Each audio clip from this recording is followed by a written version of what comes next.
Welcome to another episode of Hoopers and Shooters. It's a mad one still. We had to launch a random thing because mad breaking news. What are you saying, Sonny? Bro, early doors, you see me, I still got my PJs on, got my dressing gown on. Literally saw the news, spoke to the man them and that, yeah, cool, we got to do this early doors, man. Got to address this one real quick. So, yeah, I do. He's on his way out the door. Morning, fella. What's going on? Good morning, lads. I'm Happy grinding. for you to grace us with your presence. Apologies, my laptop was acting mad, but yeah, I love grime, so leave me alone. Firstly, but yeah, morning to the Yeah, community. you've had a long weekend, bro. You've been getting punched up online. They've tried it. I'm still get my Floyd Mayweather on. Get me, but it's what it is, man. Once you, I'm not gonna say the name, but once you have a big account address you, it's like all of the little smaller people feel like they can now chime in and add their two pence. Or do you know what's funny though? I mean, he didn't say anything bad. Yeah, no. He didn't, and like even from conversation, not with him per se, but with other people that are in or around. Yeah, there's no offense taken. Yeah. But it's these minions. It's the minions. That's the issue. And also it was like the right message amongst the wrong crowd. Because the tangents, everyone just went on the next thing. Yeah. You feel me? But yeah, forget that, man. Edu Gasper.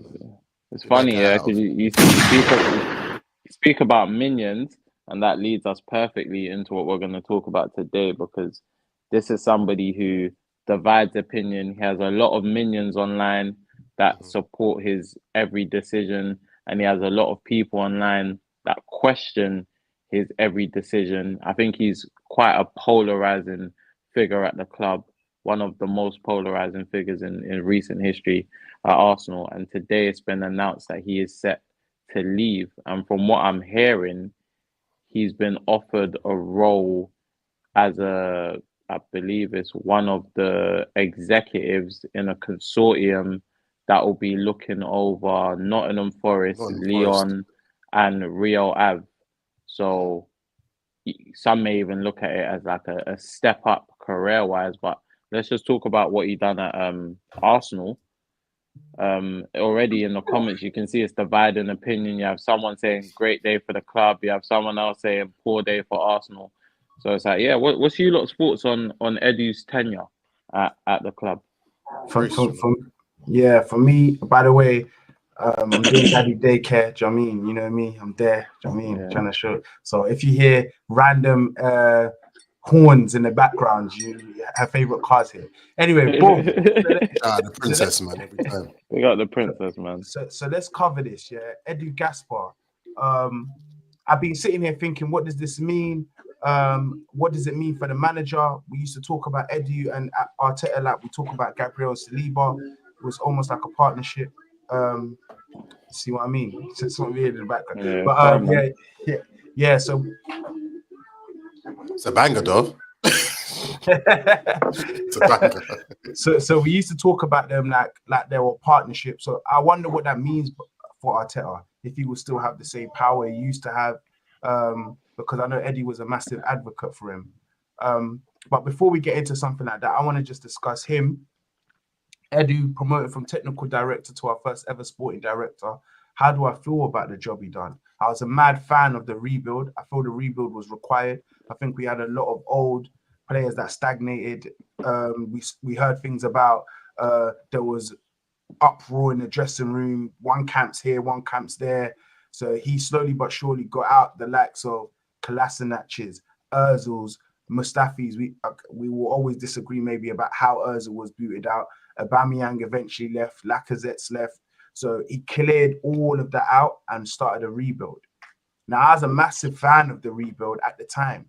But if you go back and you go and look at some of the names, okay, so that rebuild, I looked at it whilst I was waiting for us to start this episode, and I just looked at it and I went, okay, so that first rebuild, he bought Ramsdale, who's now left.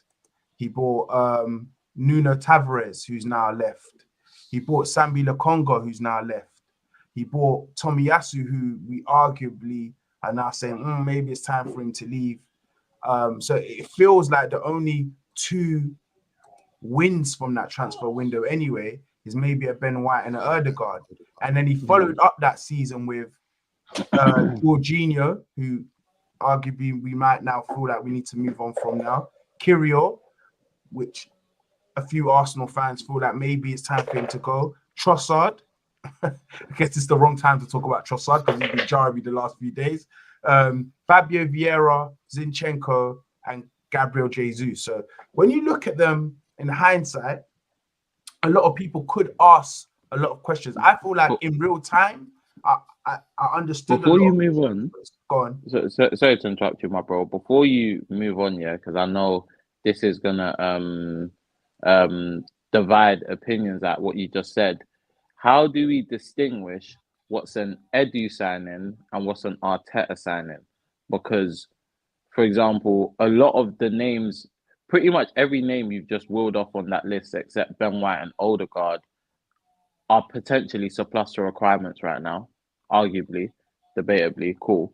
But what's an Arteta signing and what's an Edu signing? Because if you ask them, they will say that we do all our transfer business together.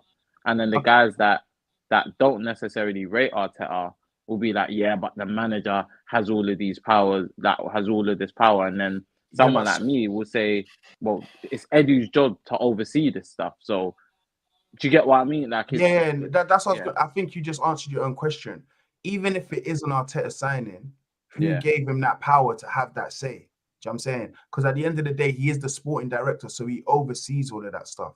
So he could just be like, you know what, focus on. I've seen other technical directors, sporting directors, like literally, this is our job. You just focus on. I think they told Enzo that when Enzo came to Chelsea, my brother just coach the players. Do you know what I'm saying? And we'll do. I think that's the difference between being a head coach and a manager. But he was a head coach. He was, and then he got brought up to the manager. Then he got promoted to manager. Who oversaw that promotion though? At Arsenal, sorry, Capo. At Arsenal, the waters are mad murky in a sense where it's not actually clear. Because Arteta sits down and goes on little lunch and dinner dates with Josh, it's hard to obviously Josh is above Edu's head. So we don't know. Like I saw something come out recently. I think it was even Josh or one of the executives said like the whole negotiation process with Arteta wasn't even a negotiation to get him his new contract. It was a convo. You see how we're sitting down, the man them just chopping it up. That is the relationship Arteta has with Josh Kroenke. But just because that is leaked into the media doesn't mean Edu doesn't have that same relationship. Because Edu he does. Literally, a role got made for Edu. He was our first ever sporting director.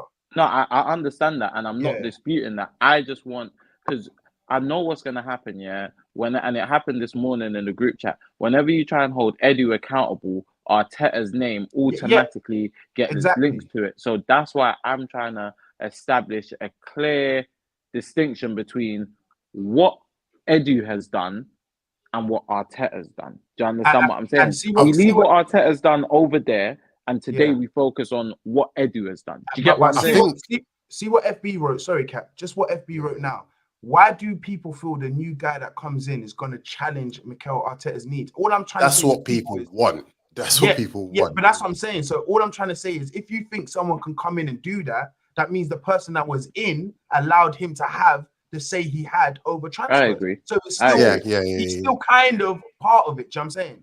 Yeah. So I agree. So what I was gonna say is I definitely hear both sides of what you guys are saying. I think where people will differentiate Arteta to Edu signings is that you look at you would arguably say the marquee signings, the ones where we knew, as you said, Arteta was kind of pillow talking, sneaky linking with them as well on the sly, those type of people. So when you look at your likes of your Declan Rices, when you look at the likes of your Calafiori's, them type of players there of where you knew like they've come here based off of just Arteta, like nobody else but Arteta. And then I see other people where it's like, okay, it's a signing that just makes sense, and they're predominantly dealing. They might even be dealing with Edu more than Arteta at that moment of time. The first person that comes to mind of recent nature is, of recent time, is Raheem Sterling. Where when Sterling came through, it was mainly Edu that he was around, and it was mainly Edu that was talking about, the history with Arteta in the past may have played a major role in it, but it feels like as if, okay, this makes sense because Edu's the one that's in the building, in the office at this day, because he's shipping all these men out. And Edu's the one, as we saw in the All or Nothing documentary, that he's the one that's sitting down there predominantly saying, yo, this is what we're looking at. But Arteta said he spoke to Sterling, you know. And this is what I was gonna say. I do believe that there was a part. I think it's difficult to, because it's like, all right, even if you want to look at the ones that they pillow talked here, that Arteta pillow talk, that Declan Rice is a clear one that comes to mind, right?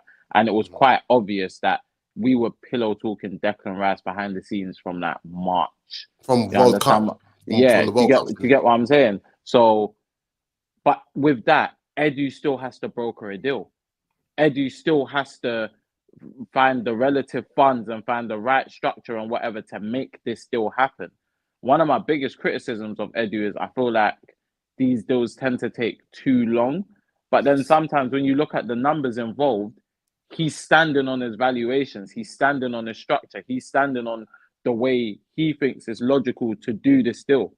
So for me, it's very difficult to clearly distinguish what's Edu's work and what's Arteta's work. You understand what I'm saying? So it's like, if we're gonna credit him for the failed signings, you have to credit him for the great signings as well, and vice versa. If you're gonna credit him for the great signings, you can't say the likes of Sambi Lokonga or Nuno Tavares didn't work because of the manager. Do you understand what I'm saying? Like, it has to be.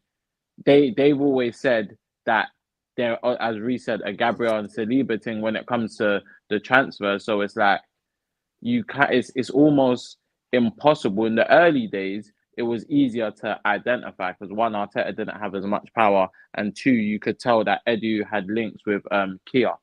Kia and Edu were boys. So the Willians and the signings of that nature, Pablo Mari, again, that's all Edu's work. That had nothing to do with Arteta. Yeah. But as time progressed and we restructured, it's become a lot more difficult to.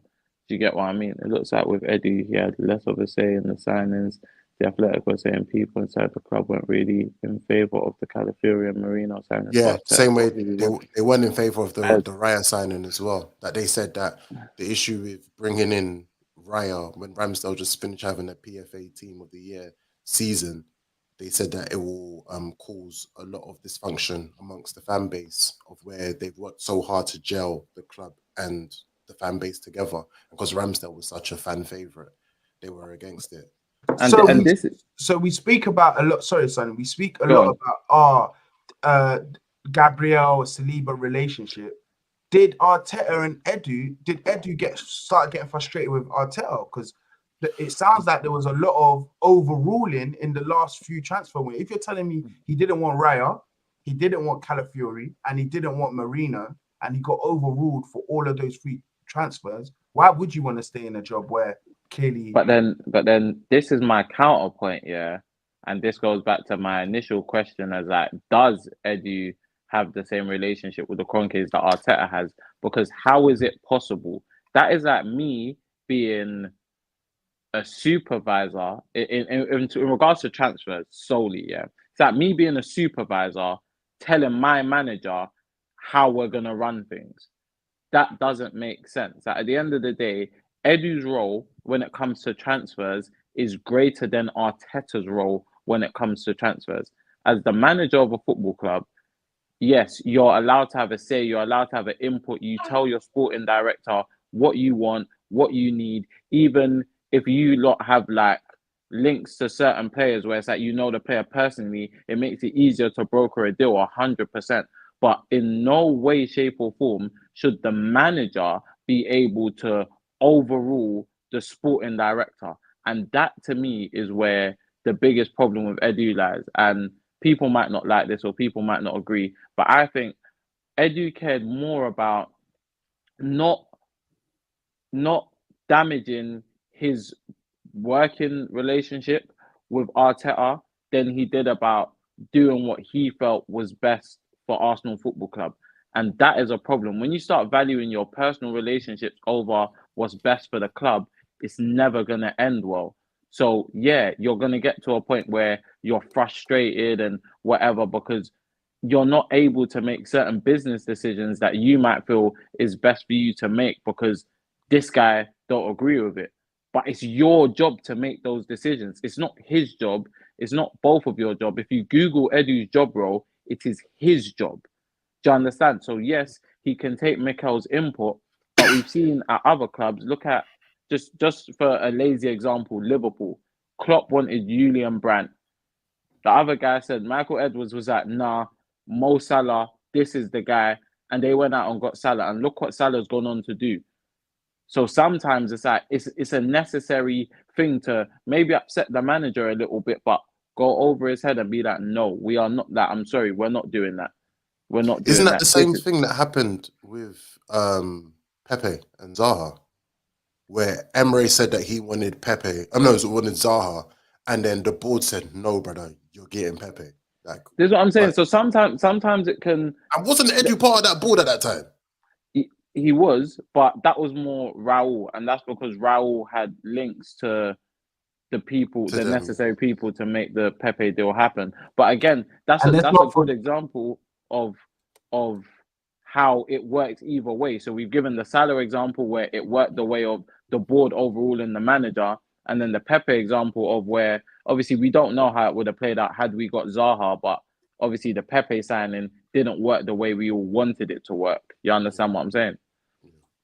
Go on, and I feel like the first two seasons, let's remember that was Emirates' first two seasons. I think Arteta is slowly but surely, what's the word I want to use? His power is slowly but surely increased over the years. So like, let's not compare it to like the second season. But I don't want to just analyze Edu's thing from just an Arteta standpoint. I look at it and go, when Edu came in, I thought he's come from the Brazilian national team. He knows all of the up and coming talent. And throughout his time, I've just seen all the next best people coming from South America go to different teams throughout Europe. And the player we got, apart from Martinelli, which was early, was Marquinhos. I think it was Marquinhos. So that was another frustrating part of his time here. Don't get it twisted. I think Edu, all in all, done a decent job. Arsenal fans will disagree with me, but I just look at the team, the state of our club when he came in and where we are now. We demand the title now. We were asking for top four when he came in. We now demand the title. So we can nitpick little things, but I don't think Edu's done a trash job. But when you now look at little things like the Brazilian talent, like I think Sonny was talking about earlier, our negotiation tactics, when we decide to pull out of stuff, this whole thing we do of lotion someone for 3,000 years, even though they're kind of saying no, we kind of hover around and all of that. Like, I've been waiting for a winger for the last 4 seasons. So there's weird little tactics that I've seen throughout the years that I'm like, I don't know about this. At least with Raul Sanelli, he was aggressive. That's what I got from him. He was aggressive. And when you look back at the recent talent we have garnered, was Nelly under Sanelli? Yeah. It was under that hybrid. Yeah. Sanelli Saliba. Sanelli also got Saliba. He also negotiated the Gabriel deal. He weren't here for when it came in. Yeah, he negotiated it. Yeah. So the first year when we got Odegaard on loan. No. Was that Raul? No, I think Odegaard was Edu thing still. Or Arteta. I think Arteta loved him still. So that was the Edu thing, but when it was permanent, it was Arteta. Yeah. So some of the big signings over here, I don't think came under this. So we can't scrutinize, like, that's the thing, is like with Edu, we can't scrutinize his work because yes, he has done good. He has done very good. If we were to rank it out of 10, I don't know if you guys want to get into that later. I would be sitting borderline a 6.5 potentially push it. Look, I think Reece said it earlier. Yeah, like we can't take away where we were when he came in and where we are now.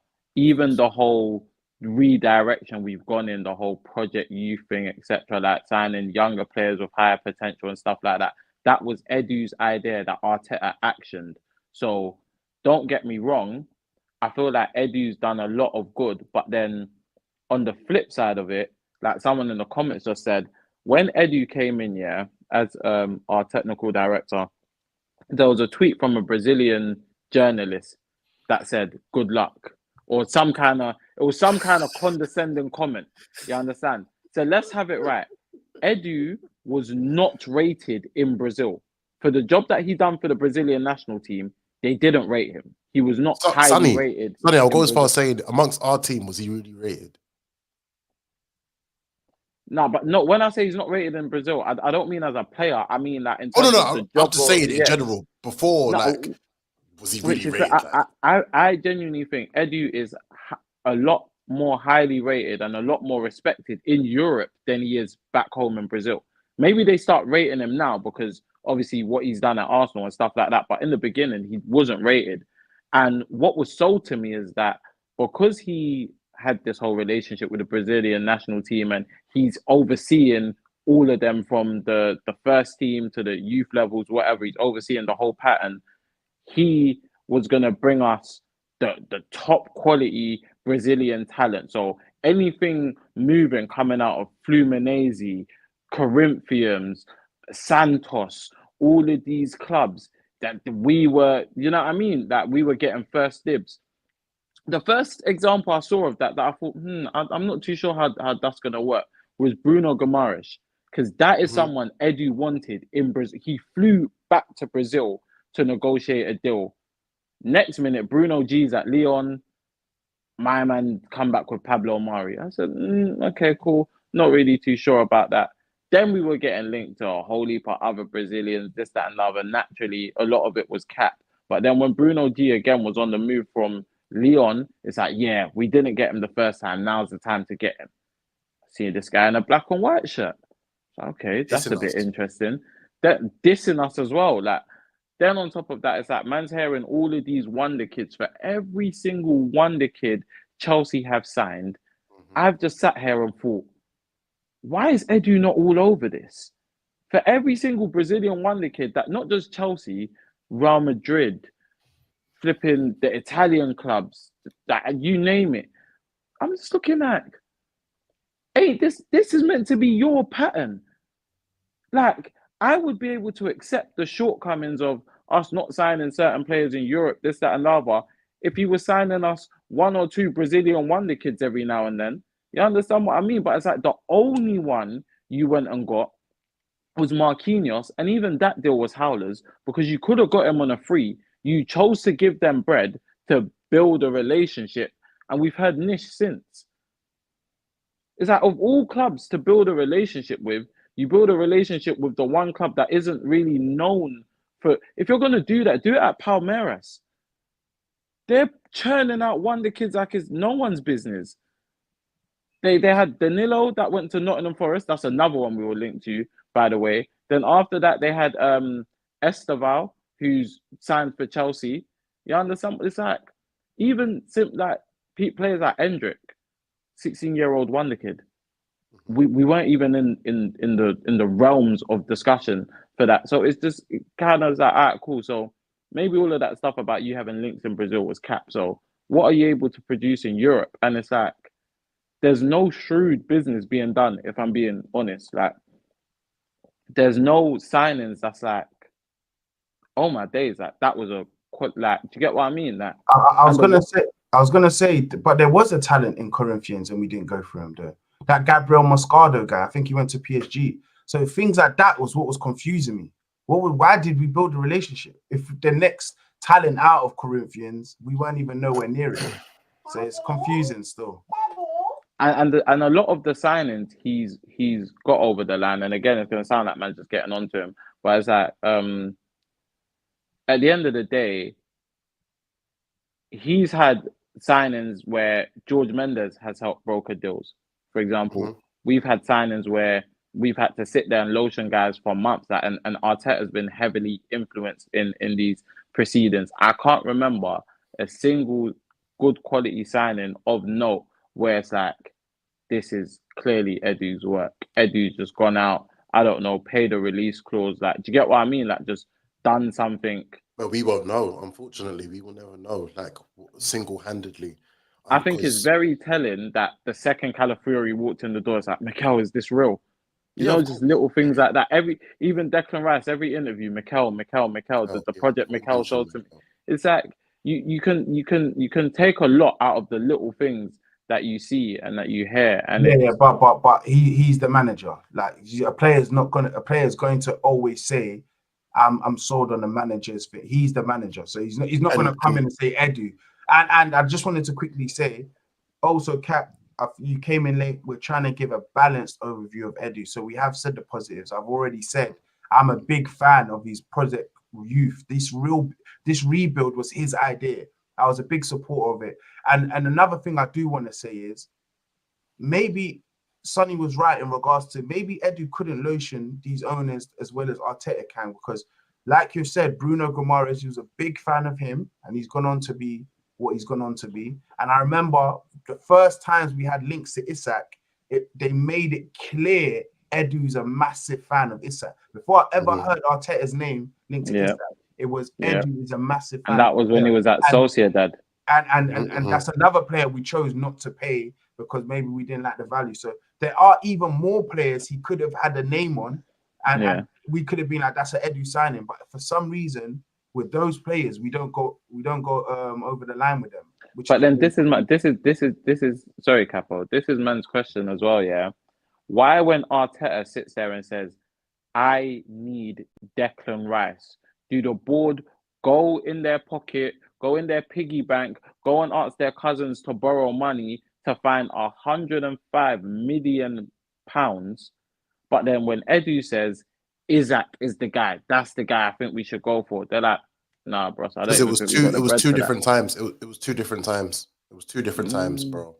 I'll be honest. I'm not even saying this just to try and I'm trying to be as balanced as possible in this, but it was two different times. You got to remember that Declan Rice was a marquee signing that we knew. Okay, cool. We've just had our first title race. We know where we went wrong in certain things, and then during that time, correct me if I'm wrong. During that title race, no, Partey wasn't actually injured that much, but we knew that, okay, Xhaka's looking to go. We need someone that's going to end up being the ideal replacement for him. We've just had our title race. We have more leg room to stand on as we're back in the Champions League now. We're in a better position. There's more togetherness within the team and within the fan base as well. We can afford to do this, and it's a big statement signing. The Isak one, we couldn't afford to make any more risks because we just got rid of Aubameyang. Lacazette wasn't really banging like that. We've just had Pepe that we were pretty much trying to ship off at that moment. Ozil had just gone not too long ago. We were just trying to compete for top four. It was a complete. It is Capo, yeah. No, it is Capo. Like, when I heard the word afford, it pisses me off, if I'm being honest. We've got bread. Like, all of this. Oh, yeah, of course, we know. Yeah, we've got bread. The owners sanction what they feel necessary to sanction, and I'm not talking about this window just going, because I understand FFP and all of these things. There's a lot of loopholes to be exploited that we're not exploiting. But I'm not even going to get into this summer window just gone because, as I said, FFP in it. But it's like prior to that, we've had bread. They sanction what they feel necessary to sanction. Now, my question is, why does it seem like they don't necessarily? I don't know. Maybe I'm reading too much into it. I don't necessarily feel like they trust Edu's judgment when it comes to players, like signings. I feel like they're more inclined to go the direction that Arteta wants. And that might be why Arteta is able to overrule Edu in certain aspects when it comes to signings. And that to me is a concern, because your director of football, technical director, whatever you want to call him, that should be his area of expertise. But I've never felt like that with Edu. He don't have no links. He don't have no connections. He's not one of them guys that, like, you know, certain man, like, they can get on the phone and just make deals happen. Like, but he don't strike me as that kind of guy. We also got to remember, you just said because I heard it before, the Nottingham Forest guy was a big fan of him and wanted to take him to do some project thing. And you're just confirmed, it looks like that's the job he's leaving for. So he's clearly wanted for a reason. So he can't be as I'm not trying to say you're saying that job might not have nothing to do with transfers though. He might just be overseeing the direction that these clubs are moving in. Lyon, Nottingham Forest, and Rio Ave. You understand? And obviously he's getting a big payday for doing that also. Don't get me wrong. So that might be a big part of the reason why he's thinking, yeah, there's a good career opportunity for me.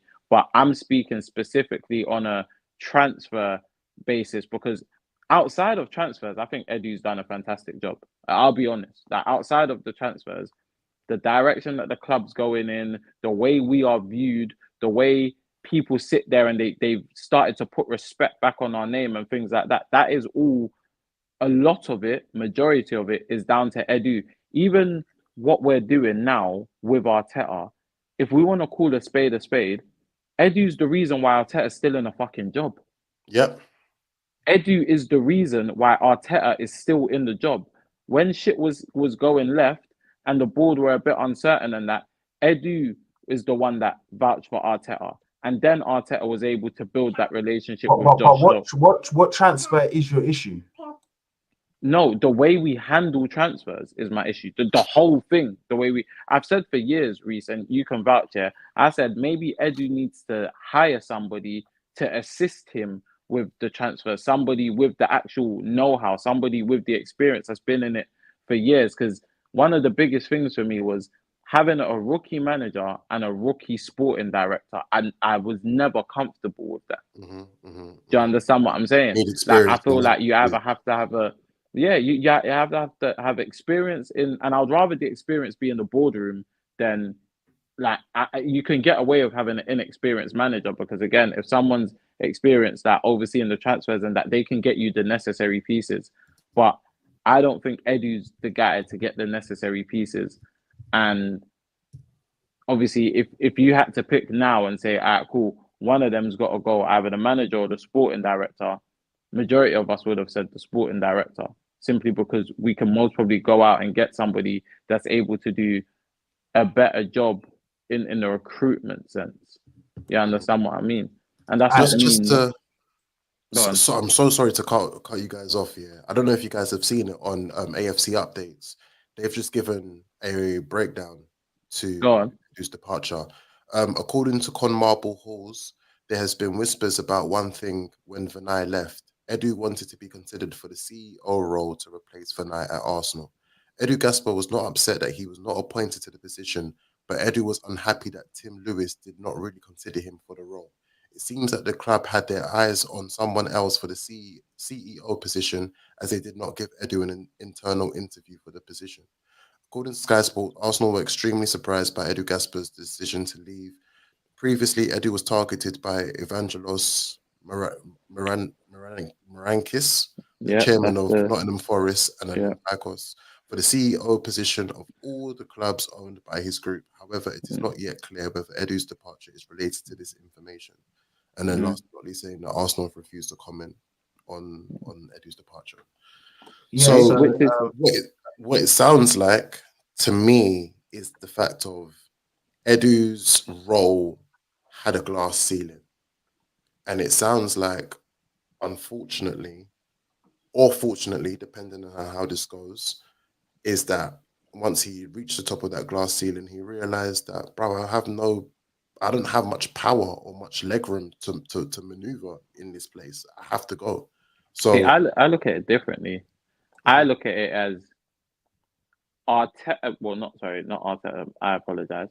Arsenal value certain things that Edu brings to the table.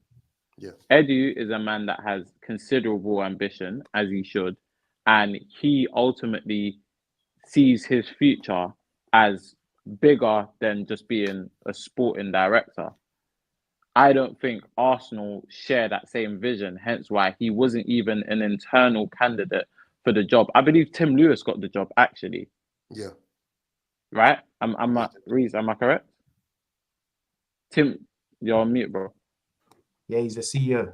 Yeah, so he Is he took over CEO from Villa. now? No, he's not the CEO. He's the chairman. Sorry, yeah, He's Yeah, the is he the chairman. chairman So now? who's this? Who got appointed CEO? Thingy got Vinay's job. Garlic. Richard got. That's the guy that got promoted. And if you look at it, Edu was here long before Richard Garlick. So to Edu, that's probably a massive slap in the face. And ultimately, it also shows that Edu was looking to step away from the sporting director side of things to just overseeing the whole thing. So again, it's like if he's going somewhere that can meet his ambitions and that, and being CEO of a consortium, well, not consortium, but like of a, what is it called when you own numerous clubs? Apologies. Josh and his dad are the chairman. Tim Lewis is vice. Yeah, so Tim Lewis is vice chairman and Richard Garlick is now CEO. So yeah, I've obviously, I feel like for Eddie, he just looks at it as like I guess a slap in the face because he's been here for a minute. Tim, what's his name? Richard Garlick is the guy that they appointed from the Premier League.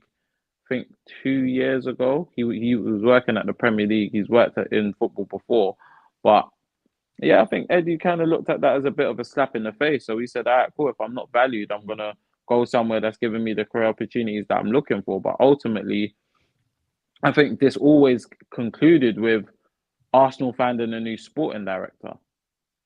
Even if he got the job as the CEO, we would have had to find a new sporting director. He didn't get the job. He's going to go be CEO somewhere else. We still need a new sporting director. Understand what I mean? Nah. I can't see who exactly is Arsenal CEO, but they're saying when Vinay stepped down, Richard Garlick took the role of managing director. So I don't know who Arsenal's new CEO is. And if who was the recent one that we appointed? I said we appoint we that's what Tino's saying. Yeah. But for me, they said something else. They were like, talks have been ongoing with the club's hierarchy, and while the reasons are still unclear, it is it's his decision to go. More details are expected to emerge in the next 24 hours. It is thought that there may have been a reshuffle in responsibilities amongst the Arsenal hierarchy in key positions, but it's too simplistic to suggest there has been a power struggle. So that kind of links to what Capo is saying as well, in regards to who. Listen, at the end of the day, more power to Edu. If Edu thinks, bro, I've done a fantastic job here, Arsenal in the mud, now we're here talking about we demand to win the title, I think I need a bit more respect up these sides. I'm saying. So, bro, there are so many things that are coming out now. There's even another one. I don't know if you guys have seen it. Remember Capo though, yeah. When you say all of this stuff, say it allegedly, because I heard. Yeah, of course. Go ahead, yeah. Some of these people shit like that. Because I can do a tweet saying a tweet. Whoa, I can do a tweet saying from the vigilante. You know what I'm saying? Yeah. According to vigilante. Allegedly, Arsenal's board now has ideas about the goals team and ways to add new recruits to the next transfer January window, according to Martin Samuel. Oh, yeah, I don't believe this. I saw this the other day. Arsenal want to bring in a winger, a player capable of scoring goals, assisting, accompanied by a midfielder capable of succeeding Thomas Partey. Mikel Arteta has no intention of adding names who cannot afford to raise the bar of the first team. This is a very high standard, and Mikel Arteta does not want to bring in temporary names just to be used for a short time. Now, I ask a question. Remember when this season just started and Arteta came out and said, I have a very short team. I have a very small team, and complained about the amount of games that we'll be playing and how small the team was. I took that, and pretty much all of us took that as a cry for help of him saying, brother, we need to buy more people. And it wasn't just once he was saying this, it was over and over and over again. Now I ask the question, whose plan and idea was it to get rid of certain players and bring in a lack of? Because let's be honest, when I looked at the Raheem Sterling transfer, and this isn't just to single out Sterling or ridicule him in any capacity, I remember saying in one of my group chats, we won, but at what cost? Because we've got rid of 3 attackers for one Raheem Sterling. And we've had our manager complaining whilst the transfer window was open, saying, bruv, my team is small. What am I going to do?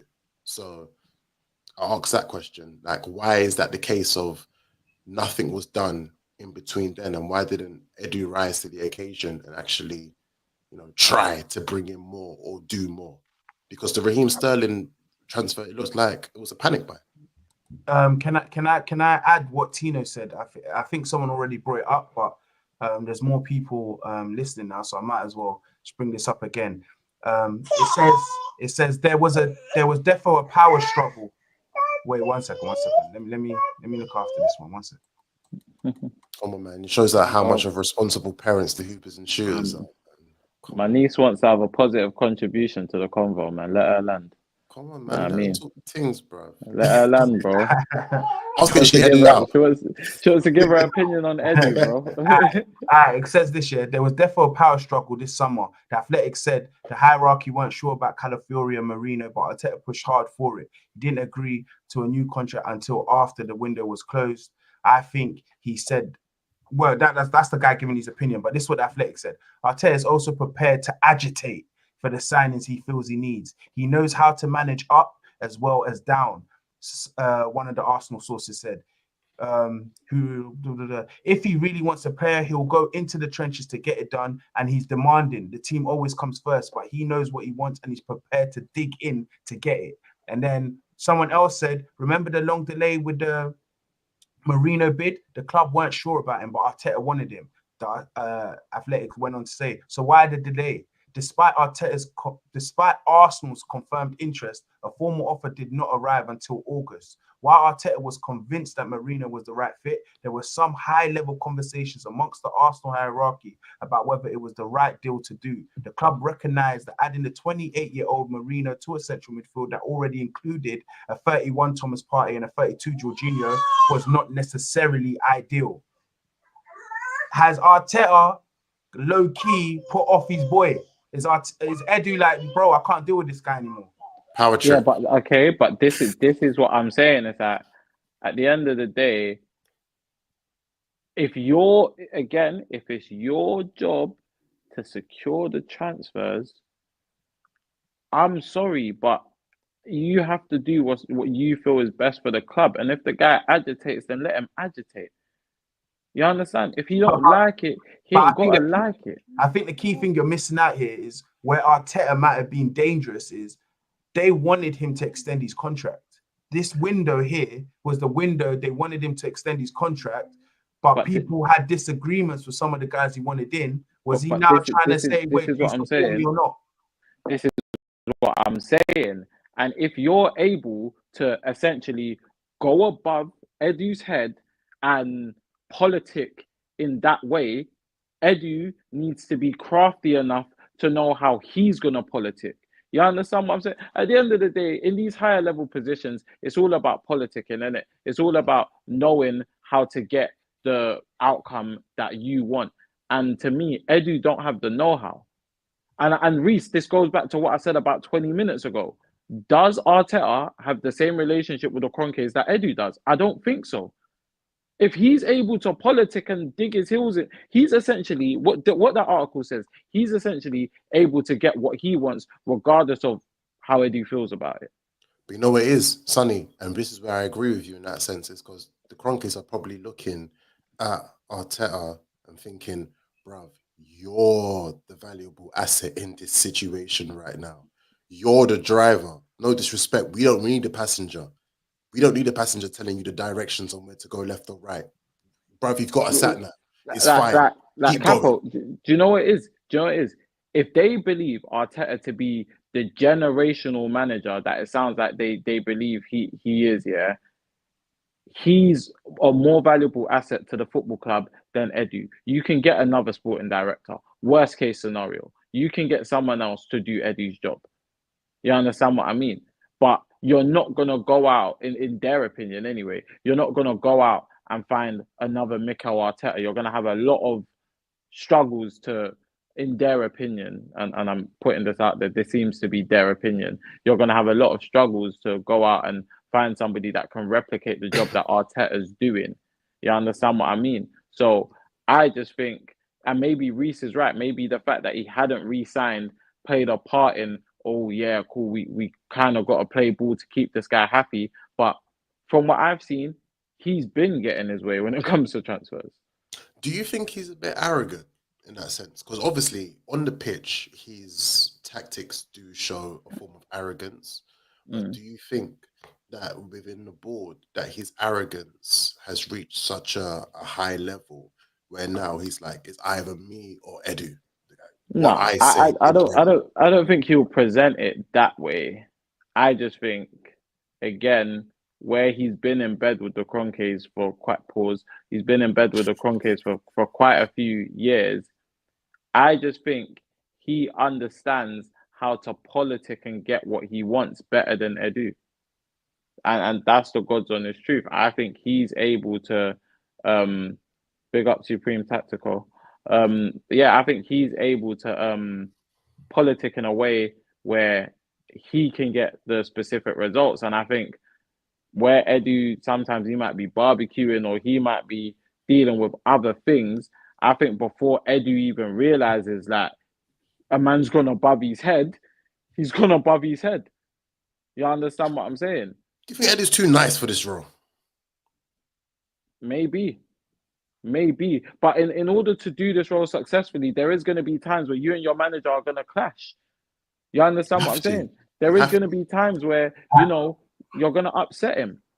That's the key thing, though. I think they're so focused on having a good working relationship, us being a family, because they saw what happened was what was going on before.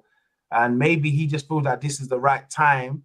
He sacrificed himself to continue this good family working relationship.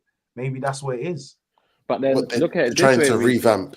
They're trying to revamp the David Dean, Arsene Wenger type of relationship, and as much as it helped at that golden age and that golden time. Oh my days! This guy's asked a great question, Cap. You can answer it first as you were speaking. Yeah. Did Edu meet your expectations? How will you rate the job he done? Oh, I said it before. Supreme Tactical. Big up yourself, firstly. If it was down to me, I would say a 6.5, edging 7, maybe. Answer both questions. Answer both questions. Don't just pick the question that you want to answer. Did Edu meet your expectations? Yeah. Now, in certain, and this is yes and no. So where I say yes is I know it's sitting safe, but where I say yes is because he helped push us from not only just top 4 to actual title contenders. And I remember saying at a point, all I want to do is, I was that desperate at a point, I just wanted to just to challenge for the title, at least challenge for a title. We got to that expectation, cool. But where I say he didn't meet the expectations is transfer-wise. I do feel like he could have strong-armed certain teams that bit more and could have used his unique selling point of, you know, having these strong links to Brazilian teams that could have been to our benefit, and it actually didn't work. Do I think I rate what he done, but I may go back and say we won, but at what cost? We still ain't got a title. So I'm going to answer the question.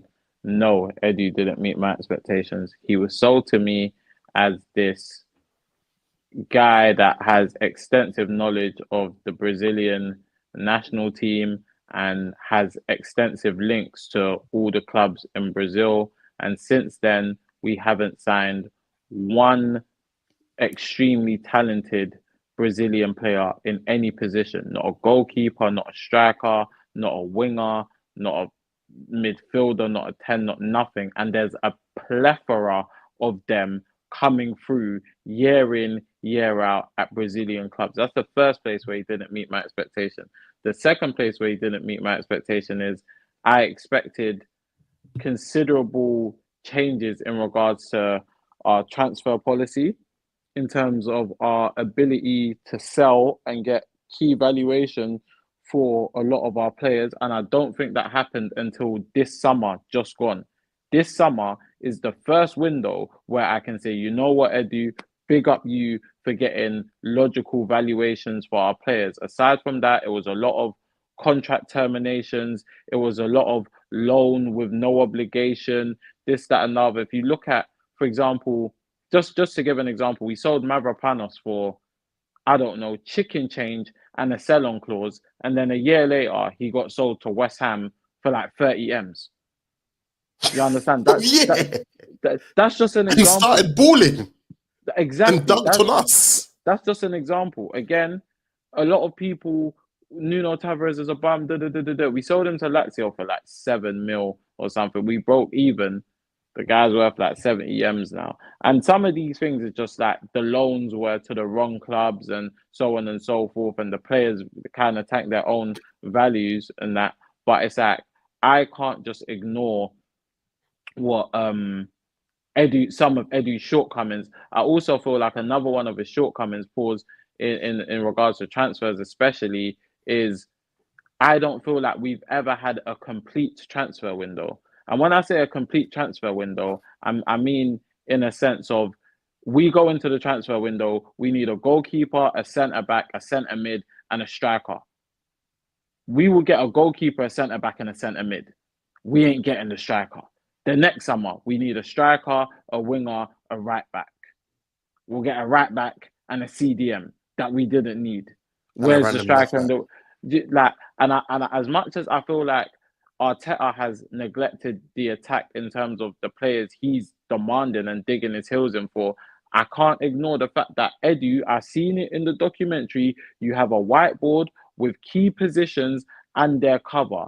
And if you don't feel like the cover's adequate, the color of the person's name is changing. So, for example, I think it was blue. So it's like, let's say we had adequate cover on the left wing. So at the time, let's say Martinelli and Sterling, left wing. Yeah. Those both names will be in blue because that's adequate cover. Havertz and Jesus, that's in blue because there's adequate cover. Saka and question mark in orange because there's not adequate cover. Do you understand? And I've seen the whiteboard. So I know for years he hasn't felt like we had adequate cover in certain positions, but he hasn't addressed it. Reece, go back to that comment. Go back to that comment. Yeah. We're going to talk about that. And Sonny, I know you're going to go into that as well. What JT said? Yeah, big up JT. But again, it's that we've had certain issues for 4 windows. After we sold Pepe, when has Saka had adequate cover? We've been talking about this for years. Yeah. How many years have we been saying we need a striker? Like we've been talking, even the year we signed Gabriel Jesus, we arguably needed 2 strikers. Like say what you was gonna say.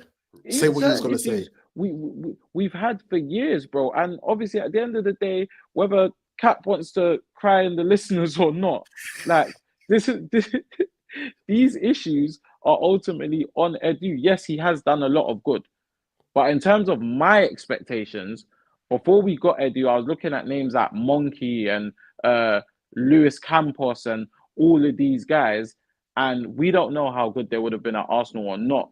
But what I do know is the guy we had before, Don Raul, before he started doing the little brown paper bag stuff, he was getting stuff done. So, yeah, Eddie didn't meet my expectations, but I'll give him a 6 out of 10 for his overall job. Cool. For me, I'll be honest, I get why Cat's a bit annoyed because I feel like you're linking a lot of things to Edu that the manager's created. For instance, I think the manager and Pepe's working relationship was ended. Edu didn't want to. I don't think Edu's plan was for Pepe to leave. It's just Pepe and the man. Pepe said himself, the manager lost faith in. You know what I'm saying? Aubameyang, the manager lost faith in him. These are players where Edu's had to support a manager's decision, and I feel like you lot are kind of like leaving it on his table. But then Edu let Aubameyang go for free, and Barca got 20 mil for him the next. Even Chelsea got money for him. Like, come on, bro, I can't ignore that. But we see the video where I don't think Edu wanted to let him go though. I think he even said to Arteta, like, bro, we can't. It makes no sense. Are you sure? He kept saying, yeah. Like he didn't want to let him go. So, but anyway, my expectations. Yeah. Did Edu meet my expectations? What a fantastic question. I feel like I had. He didn't meet the expectations of what I thought he was going to do. However, he met my expectations in another different way. Weird. I'll explain it. So when he first came in, I thought like Sonny said, Brazilian talent. And I just thought, experienced head, he was going to galvanize that team that was together and do something. So that's what I expected from him. Instead, he went a different angle, and I was a big fan of the angle he went in regards to the rebuild. Yeah, he got rid of all of those players. He said, "No, this is not going to bang." Blah blah blah. We're going to rebuild this all from the bottom up. Came with a nice little video, explained everything he was trying to do. Again, I don't think that's something Arteta would have agreed with initially. If he had the power he has now, who knows if this rebuild would have landed? Because Arteta was promising Willian and them that we were going to challenge for the league in the second season. So he created this rebuilded the club from the ground up, and now we're in a position where we're demanding the league. So in regards to an expectation of, I needed him to get Arsenal back to challenging again. He met that. But in regards to the little finer things like bringing Brazilian talent, he didn't meet that part of it. So I guess I'm kind of like Cap. There's a part of it where I feel like, do you know what? This is what I wanted to happen, but you went your own weird way around it. Yeah. At the end of the day, Arsenal need to win the league. Arsenal need to win the Champions League. Do I sit here today, a day where Edu is now saying he wants to leave, and feel like Arsenal's squad is at that position? No. And whether I do think it's an Arteta thing or an Edu thing, at the end of the day, I needed him to be a bit strong enough for us not to be having these debates. Arsenal fans shouldn't be sitting here asking, is it Arteta or Edu? As soon as we start asking that question, straight away I feel, bro, this guy's not strong enough. Do you know what I'm saying?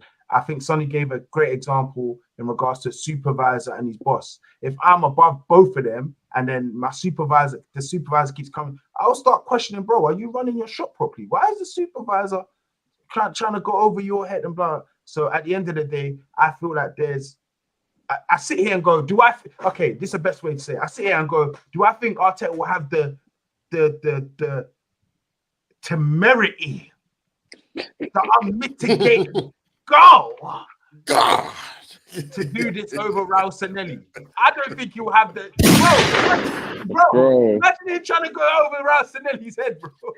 Bro, that guy will put him in the back of a caravan and then Raul will allegedly have hidden mics in Arteta's office, bro. That guy, you know, Raul's one of them guys that will have a file. You know, Arteta had the file on Aubameyang. Raul will have a little USB with Arteta, like, play with me, bro. Play with me, I dare you. Do you know what I'm saying? But to say how would I rate the job he's done? I'll give it a 7 out of 10. I'll give it a 7 out of 10. I feel Arsenal are in a position where we are challenging for the league. I keep saying it. We are in a position that Arsenal fans demand the league. So he has to have done something to get us from 8th to where we now demand good stead the league. For so whoever takes on the role, he's left us in a fantastic position for them to now build off that. And sorry, bro, quickly. Supreme Tactical, that's a fantastic question. The question's so good. I'm going to take it and I'm going to tweet it on the Hoopers and Shooters account right now and get the thoughts of all the Arsenal fans. So if you just send me a message, did Eddie meet your expectations and how will you rate the job that he's done out of 10? I'm going to put that question out to the masses.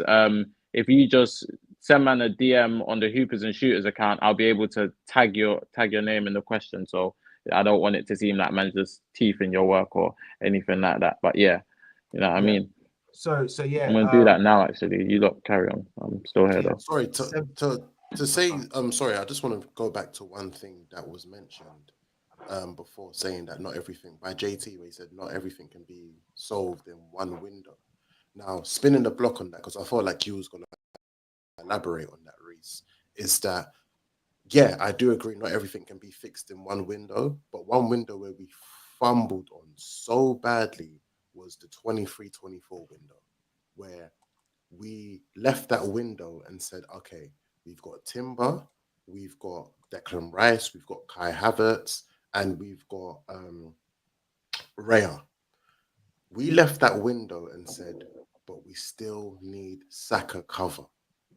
But we still need, unfortunately, at that time, we needed like another midfielder. Well, at that time, we didn't know about the Havertz team. We didn't know that Gabriel Jesus would be on what he was on last season. So we didn't know Timber was going to get injured as well, to be fair.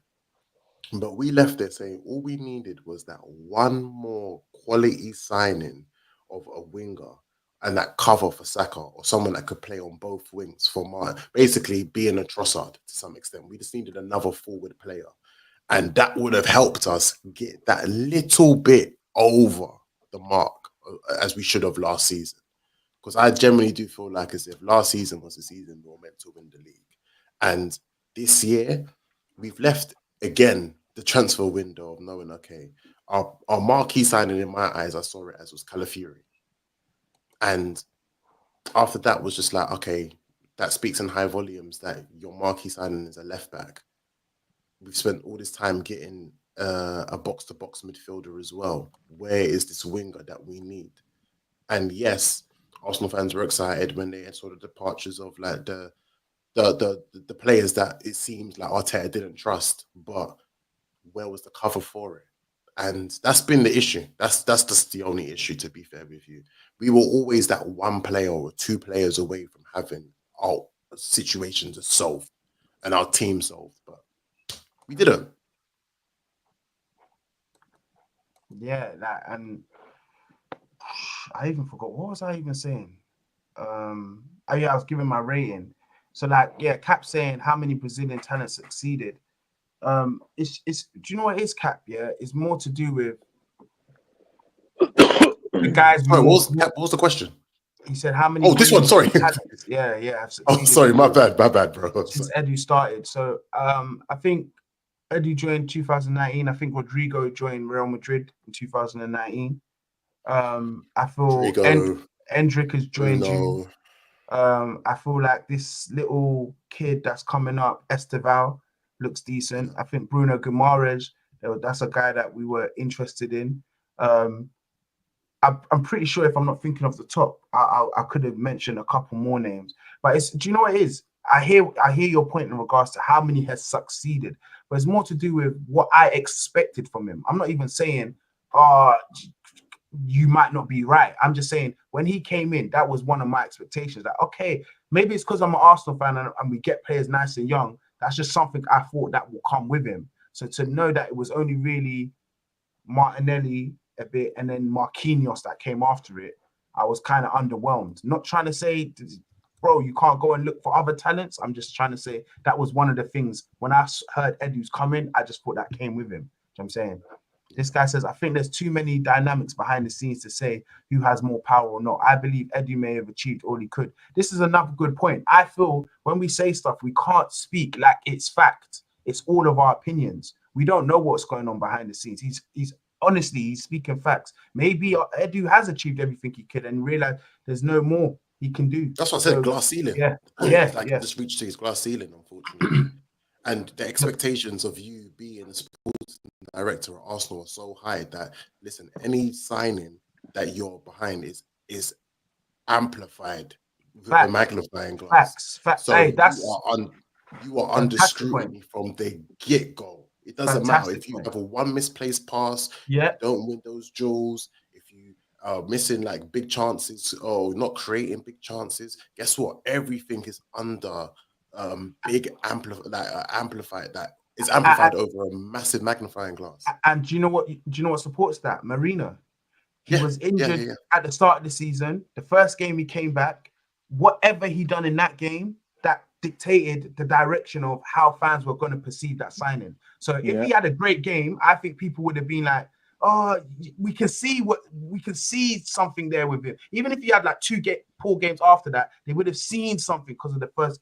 As soon as he came in and had that horror show as his first performance, another DM, another. You know what I'm saying, like it just is what it is. So, but that's a fantastic point you make, Cap. This question should be answered since he said there was a plethora of players. I think Cap is still going at what was he what is the question? There's a plethora of Brazilian talent that we missed out on. Hold on, I'm back because I just before you hold that, because I just want to go quickly through the comments. I think Black Jacket, again, another fantastic comment. He made the club very attractive. Again, I agree. This is what I'm saying. That As much as and I said this before, I don't know if Kat paid attention, but as much as I'll get onto Eddie's shortcomings in a transfer sense, and I'll continue to do so, the job he's done outside of transfers has been fantastic. And hence why I was saying for about 2 years now, I think he should have, as the director of football, he should have just hired someone with a bit more knowledge and whatever in the transfer market and just delegated. Okay, cool. I've spoke to Mikel. This is what Mikel wants. This is what we need, etc. You go out and find it. Just delegate. Take advantage of the role that you're in and you delegate. Do you get what I'm saying? I feel like he had enough pull with the Cronkies to do that. Like we've seen a lot of I remember I think at Dortmund it was Michael Zorc, but there was a team of them. There was 3-4 guys that is do you know what I mean? They talk together and pattern the transfers. But Kat, since you asked about Sonny, let me fly through the comments. You're good. Are you sure? Because I know. What's it? There's a lot of comments. Let's get. Sim said, I think 5 years is a long time as well. Something had to give and could help us in the future. That is enough. Man, am I cooking today? It's true. We're making out like, he had 5 years is a long time. It's a long time. But at the same time, if 5 years is a long time, 5 years without winning is a long time. You know what I'm saying? So, yeah. 5 years with no wonder kids, even longer time. You know what I mean? Supreme Tactical, I think he done a decent job. But you need just a bit more star quality in key positions. Also, too much over-reliance on Saka and Ødegaard. Man, am I cooking today? I'm not going to lie. Again, even if it's the manager's design to have all of that reliance on Saka and Ødegaard, as the person whose job it is to oversee all of this, you must be sat there thinking that, nah.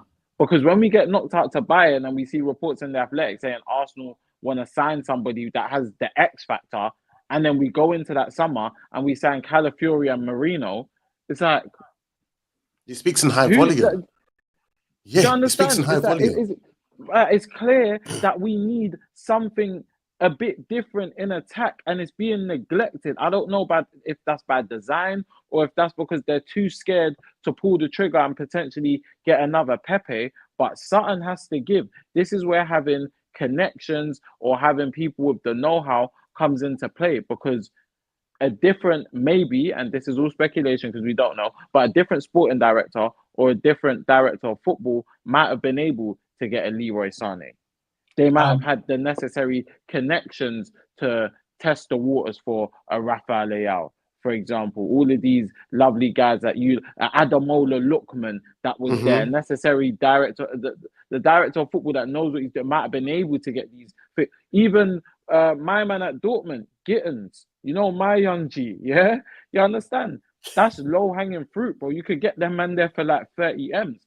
Like, do you get what I'm saying? There's things that Adingra, who a lot of us were talking about in the summer, I'm pretty sure he's not going to cost you an arm and a leg, but there's things that we didn't even attempt. If we sat there and we made considerable bids for like 4 or 5 wingers, but we just kept getting ridiculous prices, or we just couldn't get something over the line, it would be like, all right, cool, at least Edu attempted.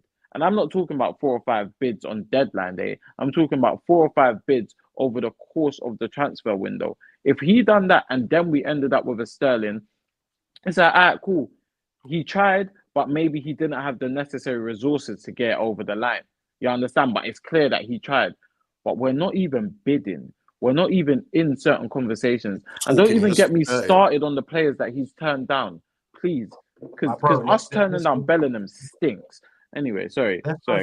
Keep going on that. Yeah, cool. My bad. So I'm going to call this guy Footwear. Don't think the league has been won with an attack that can barely establish shots on target. So he's not happy with my man.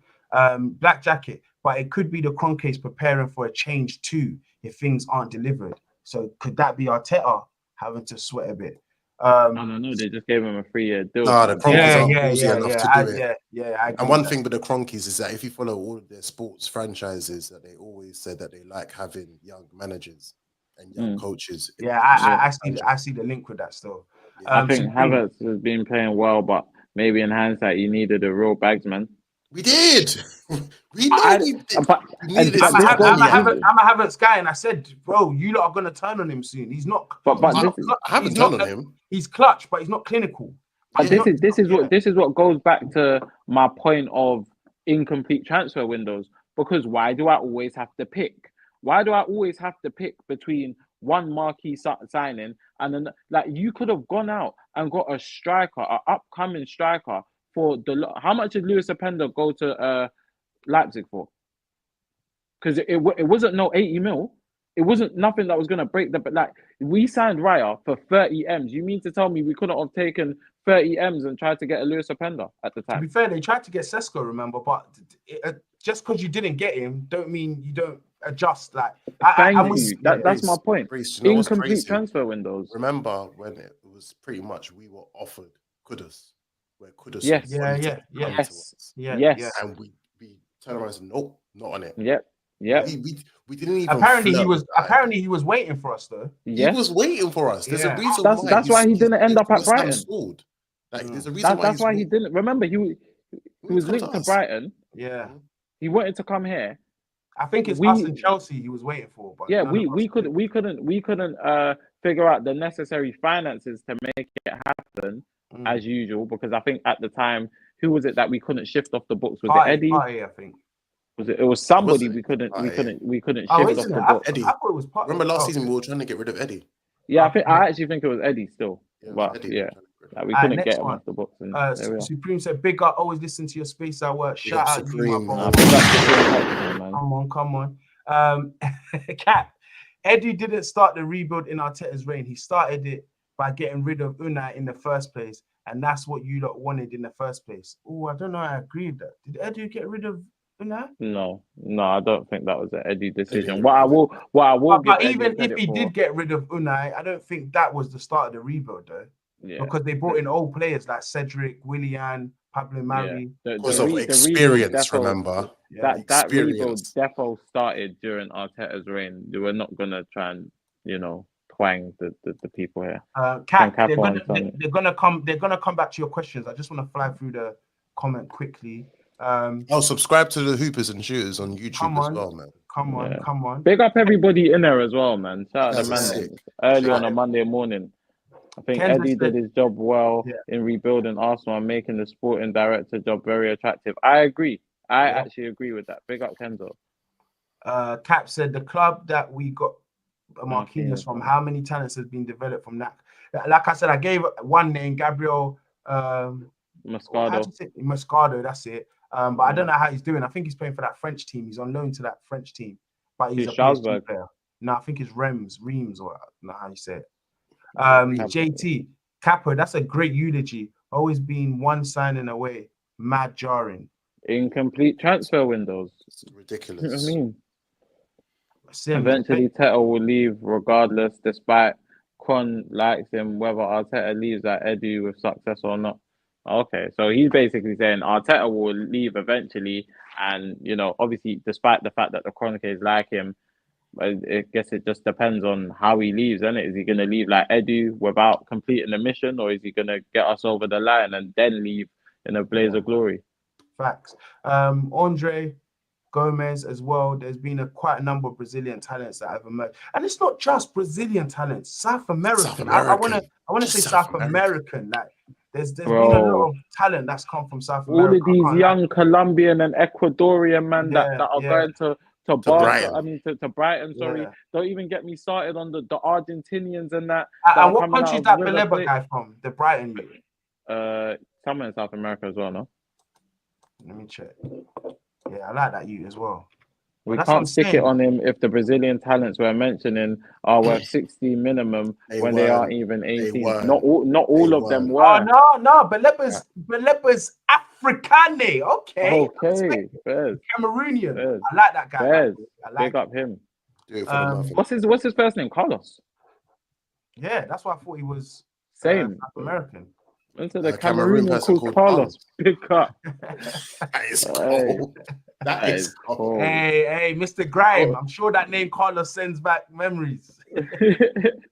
No, we're cool, man. That's my guy, man. Shout out to my guy, bro.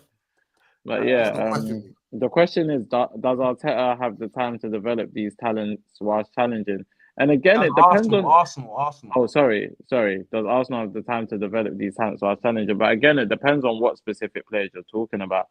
Because if you're talking about these Brazilian wonder kids or whatever, I think if you, for example, went for like a Esteval, yeah, and you're bringing him in as Saka's understudy, then yeah, I do think he has time to develop. You understand what I'm saying? I'm sorry, not Cap. Sorry. Who's asked that? Well, which one? Even if it's sorry, go back to on the wrong one. Go back to Cap's comment quickly. The one that you just said that you literally just answered, Sonny. Does the manager have time to develop? There we go. Yeah. So Supreme, to answer your question with that is that sometimes, in some games, we have just needed a reckless person who's going to be creative and brave and say, I'm just going to run and dribble at you, man, and quaff the ball. Sometimes we've just needed that.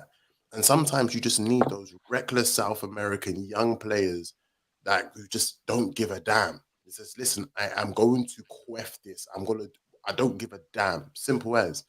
And sometimes that's been the difference between getting 3 points, getting a point, or getting none. And it don't even just have to be Brazilian or South American, because again, there was a point in time we were linked to Noah Lang, for example. Yeah. And I understand he had that I guess attitude issues or this, that, and another, but he wasn't going to cost us an arm and a leg. 2 seasons ago, and I know Reese is going to like this one, my guy was sat here ranting and raving about a specific winger from Lille that was going for as little as 11 mil. That was 2 summers ago. And now this summer, no, sorry, not 2. It wasn't summer just gone. It was the summer before. We first started mentioning this specific winger. And then just the other day, I see him absolutely badding up Real Madrid. Eden Zagrova. He was available for like 15 mil. So let's not act like signing adequate backups would have broke the bank, because it wouldn't have. And this is why I genuinely wouldn't have. This is why I can't put a lot of things on Edu's plate. When I hear it, I hear the argument for it, but the signings I see, I just can't help but feel like they're like mentality signings. So I could tell Arteta sat down, spoke to Havertz, he sat down, spoke to Rice, sat down, spoke to Marino, he sat down, spoke to Calafiori. They're like mentality. I don't know if they're in love with ability like we are. Like when I see talent, and I'm like, that is a talented guy. He needs to play for our team. It's almost like they're like, do you know what? He's talented, but when I spoke to him, he doesn't understand. He doesn't have that bite. I don't know. Reece, that I feel like, again, there's a lot of Trossards out there, bro. 27 mil, shrewd bit of business, come in, do the 6 man of the year stuff. Like, it don't even have to be guys that are being regular starters. But what I don't like is the excuses being made. But I'm reading Cap's comment right now. Like, again, I'm not saying every signing we have to make from Brazil is a 60 mil wonder kid, because not every signing from Brazil is gone for 60 mil. Fair enough, you can say Esteval and Endrick, but that's about it. There's talents out there. Don't have to be Brazil, don't even have to be South America, but there's shrewd business that I feel like we've missed out on. And I've been saying this year in, year out. And maybe what it will take is for us to get a different sporting director, and maybe they come in and maybe they start doing these shrewd deals and these 25 and 30 million signings. And you're like, bro, like, this guy's quality. How much did you pay for him? You understand? I think one of our biggest errors also, if I'm being honest, is when we sacked that Francis Thiago guy, or however you pronounce his name, the guy that found Fabregas, the guy that found Martinelli. Like, I feel like one of the worst things we've done is when we absolutely cleared out our scouting department and focused more on... I think that was after COVID, though. Yeah, it was. Eddie done that. But Eddie was responsible for that. He just got rid of all of them. Yeah, and I feel like somebody like that who has extensive knowledge of the market and was able to get these top quality players before they became top quality players would be extremely useful right now. He would have found us at Alvarez before City found Alvarez. You understand what I'm saying? I'm a fan of someone, I think you've already said his name before, Sonny, but that Villarreal player. I think Baena. Yeah, he's someone that can sit in our midfield quite well. Yeah. Cool. You need ready-made players that will hit the ground running. Yeah. Wenger speaks about that a lot. What do you say? Plug and play. That's what he loves to say. Because Supreme said, because we're not Wolves or Fulham. Fan of me is happy. We've seen what we are without Odegaard. Where's the banana and rice? Wow, I'm not reading the rest of that. Alone, bro. Next comment. Yep. Even if it's the manager's design, the manager's come out to say by force Saka is going to play these minutes. He's come out and said a lot of things. So, you know what I mean? We can't call the guy a liar last week and then today it's like everything he says is gospel, but we move. I hear that, but you guys are not factoring in Teta decisions. He could do the same as Edu and decide to leave. Okay. No one person's bigger than Arsenal Football Club. Bro, let them all walk. If it's for the better of the club, they can all walk. The Cronkies as well. I think it's more of a case of Edu having a better business proposal with less pressure than him having any issues with it. That is a fantastic. We said this earlier. Like we're doing all of this breakdown. Maybe it could just be like, do you know what? I can't lie. That offer there is helping. And Reece, sometimes it's as simple as that, bro. Like I'm even enjoying my job. But I saw what they're offering me over there, and I saw what my responsibilities are. It's more money, less responsibilities. Look at the teams that he's going to be working. You get it? And Olympiacos, Nottingham Forest, Lyon, Rio. Bro. I'm sorry, but their objective, if this was career mode or manager mode, their objective is survive. That's all it is. Bro. With Lyon, it might be to crack the top 4, but that's about it. Top 4. You understand? Others survive. Nottingham Forest are enjoying themselves right now, so who knows? Yeah. But Capreem Sterling said, listen, you might say Brazilian links, not South American. You're spot on. We did say Brazilian initially, so I hear what you were saying. Supreme. Does Edu leave and put more pressure on Arteta? What's the vision for the January? I don't think it puts more pressure on Arteta because from what you guys are saying, Arteta had all the power there anyway. So, you know what I mean? I think by January, we'll have someone in place, even if it's on an interim role. You understand? Hey, man said there's a Ghanaian called Reece in your street. Dizzy is on a roll today. Hey, I hear it, Dizzy. All right, cool. It's getting a bit wishy-washy now. They even want to slap African as a Colombian. Bro, his name is Carlos. It's a simple mistake. I apologize to all my Cameroonian viewers and listeners on behalf of everyone here at Hoopers and Shooters. Listen, I've met Nigerians called Mitch. I've met Nigerians called Mitch. It was a simple assumption based on his first name. If I caused any offense, I apologize. Hey, Dizzy might be cooking. We need to stop this Brazilian search and go back to focusing on the African market and African French markets. This Brazilian yes. Make Arsenal French again. I'm here for it. Make Arsenal French again. Hold on. Why did Dizzy write African twice and Sonny said, let make Arsenal French again? Obviously, because again, with all due respect, a lot of the Africans that we signed are French speaking. Are French speaking. They're just French speaking. And Africans as well, though. Yeah, I'm not disputing that, but a lot of them spoke French. Let's make Arsenal black again. Is that better? Yeah, there we go. Honestly, I'm upsetting a lot of people. Yeah, but do you know what? Yeah, I feel like what he just said. No, we don't speak about it like attacking the African market. There's been a lot of good African players. Can I say something? Can I say something? This is all alleged. But this is my theory. I think I've shared this theory with you, man, before. I'm not too sure. My theory is Arteta don't like African players. Wow. What's the next comment? I hear you. Like Aston Villa struck gold. I would like to make an example, but fair enough. A perfect example of you in South American talent, even though it came from the MLS. But sorry, I'm not. We are not having this conversation. Yeah. Cool. Reading Supreme Tactical's comment again. I've shared this theory. A lot of the cold South American talents are finding their way to Europe via the MLS. You see, before where the MLS was like the stomping ground for all the OAPs. Like, man would just go over to America to live in LA, Miami, all of these, New York, whatever, like to, just end their careers and that. Now you're seeing a lot of these men are going to America as young G's from South America. I give you, what's that guy? He plays for Atalanta, or he played for Atalanta, and he went to the World Cup.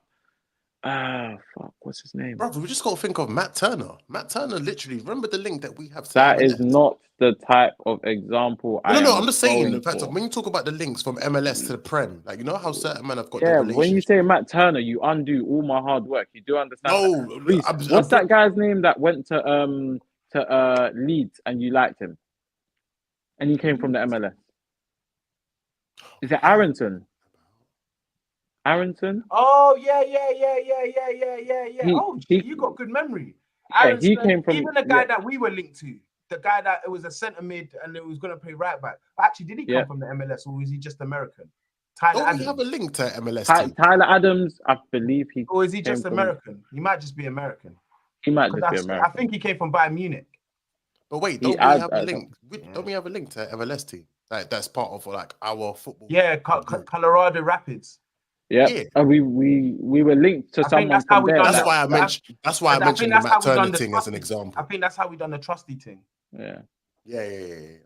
I don't apply the same logic to the manager because it's not the manager that decided to leave. So like I was gonna say, Cap, if Arteta left today, we'll have literally Arteta the same conversation. I'm trying to have more of an edu. You know what I'm saying? But this is what I said. I said this in the very beginning. It's almost impossible to have a conversation about Edu without people making it about it was RB Leipzig, not Bayern. Thank you for that. But again, they have links to America. But the comments are cooking still. Thank you for saving me because I was like, bro, I know I'm wrong, but anyway. Cool. Oh yeah. These guys look like they're having a combo with themselves. Ain't no Nigerian name. There was what Nigerian called Mitch. Yeah. Even though Franz wanted him to stay for 10 years, I don't believe Arteta stays for that long. That was my point. I think them look, we're having a convo. Sonny should have said francophone. Yeah, I did. Yeah, I had a howler for that 5 minutes. I'm back now. And then last but not least, you was linked with a Spreer from Watford. If I speak, and he's doing this thing at Betis as well. But if I speak, it's okay. South American market as well. But what am I saying? Let's round it up so you lot can have your last little comments on Edu, and then we can boot out. So who wants to look in a nutshell? And cover what Kappa was saying as well, Sonny. What's the last one Kappa said? Oh no, Cap. Yeah. Oh, about the plethora. Right, so look, since 2019, off the top of my head, I can think of obviously Endrick, Esteval, Danilo, Moscardo, Vitor Roque, oh god, Bruno Guimaraes. I'm throwing him in the mix. Andre, like there's a plethora of names, and that's just off the top of my head. We weren't in the market for any of them other than Bruno Guimaraes, and the other person that we were in the market for was Marquinhos for God knows what reason. Now, I'm going to conclude my thoughts on Edu by saying he done a fantastic job in terms of making Arsenal attractive again, putting faith in the manager that a lot of people rate and a lot of people can deliver trophies for us. I think he done a fantastic job in every area outside of transfers. So as far as I'm concerned, he's done a good enough job for me to say thank you and good luck in your future endeavors, and me not be saying that as sarcasm. Like, I'm being genuine. Like, thank you for everything that you've done. I think now's a good time for a change. You understand what I mean? Eddie's the reason why you're wearing that. Listen, I mean, fly, you know. But yeah, like, thank you for everything that you've done for us. But yeah, I think change was necessary in one way or another. And even though it's forced change, I'm hoping it will be a change that benefits us in the long run. I mean, what's your final thoughts, Capo? Big up to Edu. Thank you for installing structure to the team more than anything. you brought structure to our club. There are as much as there are lows, there are highs as well. And I'll say more than anything, just thank you for the structure and for us for building like that rapport and relationship that we haven't seen since Wenger and David Dean. And just all the best, bruv, really. I don't really, as much as like I'm happy that he's gone, it's not in a distasteful way of where I'm just thinking, oh, get out, don't like you or anything. I'm like, yo, sometimes change needs to be implemented in order for us to get better. And it came a period of where it was very stale at a point. So that's the only reason why. What's your final thoughts, Reese? Hey, these guys going back and forth. They're quiffing. They're quiffing. My final thoughts is, first of all, I want to address something before I give my final thoughts. Aren't you lot slowly but surely starting to overrate this Duran? Yep. Yo, like, hope and pray Duran. I'm not gonna lie. I think Rory Delap's son's better than him. I mean, but that's just my opinion. I would like to see him play for Rory Delap's son, play for a better team than is it Ipswich he plays for, and then we'll analyze that properly. But anyway, my thoughts on Edu. Cap said it. Brilliant. You took us where the narrative was we're in the mud to a point where we feel we're 2-3 players away, maybe. So shout out you for having that idea. It must have been tough trying to convince Arteta, who felt he just needed signings at that time for us to start challenging. You having to convince him, no, we need a rebuild. We need to start all over again, blah, blah, blah. Shout out you for that idea. Shout out you for bringing Quaffers a donut. What, boys? Shout out you for understanding the values of my club, understanding that youth, investing in the youth is a big part of the values of my club. And listen, I wish you nothing but the best. I'm not gonna lie, I'm not gonna miss when it's transfer windows and I'm sweating buckets to know if we're bringing a signing and then you decide you want to bring out your barbecue and start trolling them on Insta. Like, I'm not gonna miss that. But it's nice to know he came in as someone that was highly respected by the Arsenal fan base, and he will still leave as someone that was highly respected. A lot of people sometimes when they come in, they damage their reputation slightly, but you know what I'm saying, but you still leave. And I guess now it's like a bittersweet moment because now Edu leaving gives greater transparency to some of the people that felt that Arteta was getting away with certain things because we were putting the blame on Edu when it should have been on Arteta's door. So now Edu does leave and Gabriel Saliba relationship has been split up. We can analyze and give the right accountability to the right person if it is on Arteta's door. So listen, Edu, good luck with everything. I know you're still going to be around. I know he loves the fan base, so still going to be around. And bro, good luck from the Hoopers. So hey, is that about it? Come on. Subscribe. That's us Hoopers. That's me, the Ghanaian. Like, comment, and subscribe. Like, comment, and subscribe. I said like, comment, and subscribe. You know, fucking hell, had a mess. But yeah. Yeah, I know. But yeah, no, big up everyone that's in there, man. Monday morning. Hey, you understand what I'm saying? 739 of you, lot. Capo, give Edu a nice little Don DeMarco from me. Give him a little bullet as well. Don DeMarco. Give him a little bullet as well. Shout at the boy Edu Gaspari. Yeah, man. Me, man. Big up him, man. Hey, yo, listeners.